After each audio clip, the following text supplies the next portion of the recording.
There's a fascinating phenomena going on in the United States right now. Yeah, the number of people listening to morons like you.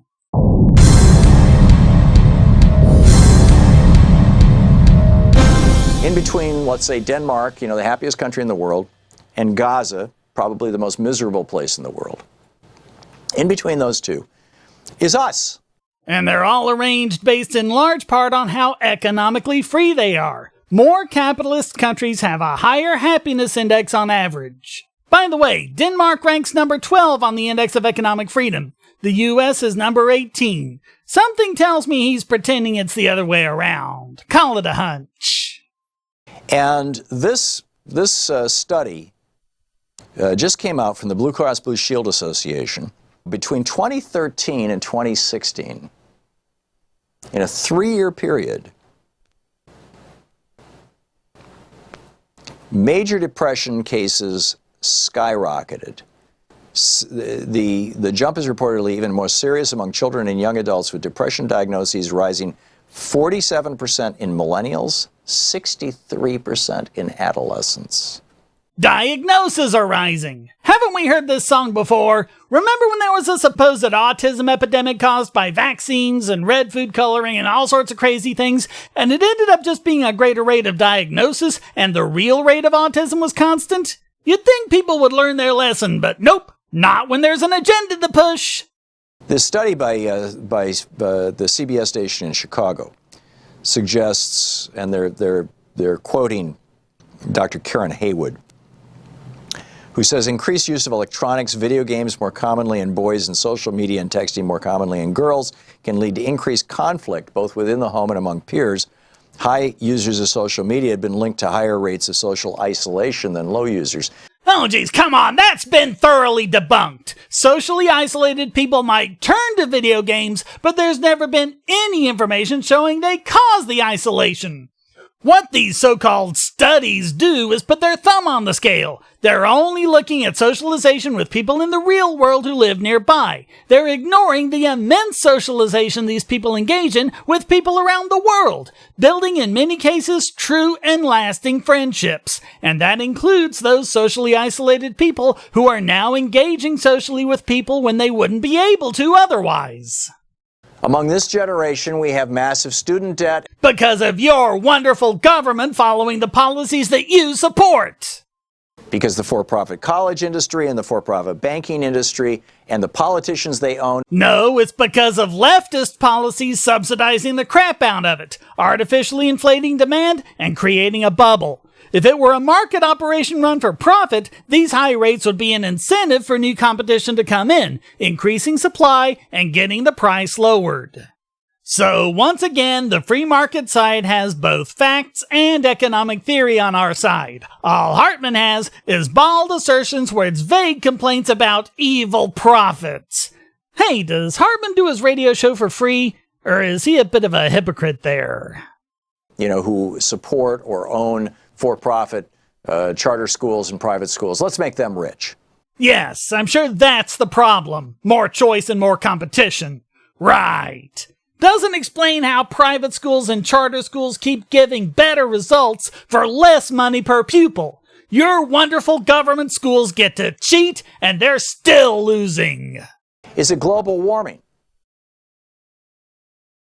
We all know that by the time we're your age, this world is going to be in a whole world of hurt. There's going to be millions of refugees. There's probably going to be worldwide war, and large parts of the United States may not even be habitable.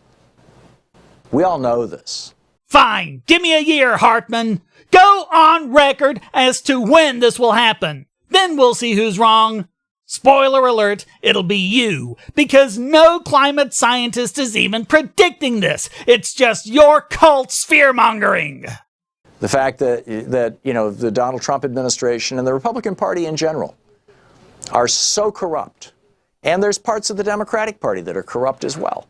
You've got Democrats who are absolutely just as much as Republicans in the pockets of big insurance companies, big bank companies, big oil companies, big gun manufacturers, you name it. Now, it's a small percentage of Democrats, and it's 100% of the Republicans. Funny how the data at OpenSecrets.org tells a different story. Most of the big top 50 contributors give to Democrats. If you're in the top 1%, Your political priorities actually get enacted into legislation. If you're in the top 10%, your political priorities, you got about a 60% chance of them getting enacted into legislation. If you're in the bottom 90%, your political priorities are completely irrelevant. Which is exactly why we shouldn't be turning to government to solve all our problems like you want to do. You're messing up your own agenda, Hartman. Is it that our society has become, and it has been becoming since the 70s and 80s, really, with the rise of Ayn Rand libertarianism? What? Closing the gold window and going to 100% fiat money is Ayn Rand libertarianism? Way increased spending for entitlements, wage and price manipulations, increased minimum wages, and a monetary policy that's effectively the most regressive tax ever, not to mention the exponentially expanding regulatory state. How is any of this libertarian? And do you have to stick Ayn Rand into pretty much everything? What, have you got some kind of sick crush on her? What does she have to do with any of this? And when have any libertarians gotten into power anyway? Because all I see are people passing the policies you want them to. That our political discourse and our ongoing discussion is becoming more libertarian. Is that causing children to be depressed, and young people, and adults for that matter? Depressed at how horrible your government is, maybe. Do you think the knowledge that they're being forced to give up 15% of their paycheck for entitlements that won't be around when they grow old just might be contributing? Or are you just going to stick with unrealistic assertions? Is it the school shootings? The fact that they know that every day that they go to school could be the last day on earth? School shootings went down after the assault weapons ban expired and has been pretty constant ever since. What's gone up is reporting. If this is a problem, it's because people like you harping on about it. I mean, I grew up in a world where that never even occurred. Lie, lie, lie, lie, lie. School shootings have been going on since the 1800s. In fact, the first one on record was in Greencastle, Pennsylvania on 26 June 1764. I'm going to assume you're talking about the 1950s since that was the idyllic time of puppies and rainbows you were talking about earlier in your video. In the 1950s, according to Wikipedia, there were 17 school shootings in the United States, with a total of 14 dead and 8 injured. They happened. You just didn't hear about it. Now, it is true that that's a lot lower than it is today, but why might that be? Maybe because, for the most part, you gun control nutweeds hadn't gotten your way and schools weren't gun-free zones making the kids sitting ducks? Hey, back then, it was common for children to bring guns to school. I think you just messed up your own agenda there, Hartman. Is it the rise of right-wing hate? Is it that white people are beginning to learn what people of color have known forever in this country, which is you can't even walk down the damn street without having your life at risk? Violent crime is down, Hartman. Back down where it was in the 1950s that you were harping on about earlier. Again, if this is a problem, it's due solely to the fear-mongering of people like you. You can't go buy a bag of Skittles and a can of iced tea like Trayvon Martin did without ending up dead before you get home. Wow, you're still bleeding on about that myth? How many other ways can it possibly be proven that Zimmerman was defending himself from Martin? You can't have a taillight out like Sandra Bland did. You can't sell loose cigarettes on the street. Okay, these are problems. Just like Kelly Thomas, who was beaten to death by police even though he did nothing wrong. Or Daniel Shaver, who had been complying with every single one of the police's ridiculous demands for 4 minutes, sobbing and begging for his life the whole time when they shot him to death. And both times, the police got away scot-free. But it's funny, Hartman, how you don't seem to mention it whenever it's a white guy. Why is that? Is it the right-wing hate? Is it the fact that right-wingers now are responsible for more deaths in the United States, more murders, more political terrorist murders in the United States than even so-called Muslim terrorists? Citation needed.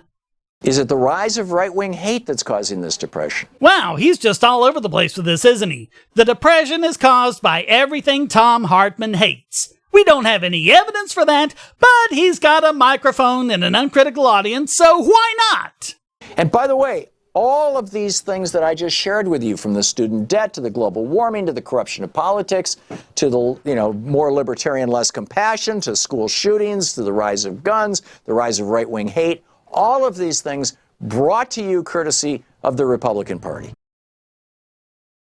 Hey, if you enjoyed this video, why not hit like and subscribe? And to make sure I can produce more, support this channel on Patreon and Maker Support. And check out all the other great content here, like this video selected especially for you.